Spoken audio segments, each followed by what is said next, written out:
后来继续来看林业甲自然保育署、台中分署甲中兴大学来合作，把这个数据撮落来的杉木再利用，开发做精油的礼盒，希望替台湾的林业来开创着新的附加价值。基干部说明开发研究成果，中兴大学王新勇教授研究团队和林业甲自然保育署台中分署合作，把八仙山所发的树基废材搁再利用，开发做精油礼盒。红块有舒眠的效果，那香山跟杉木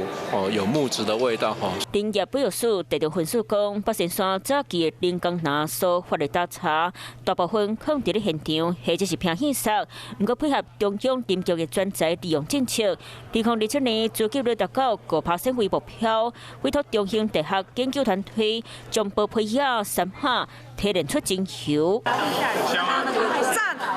中兴大学研究团队讲，即摆针对药剂开发出铁膏和落水水，希望和台湾林业的主材会当进入去民众的生活内底。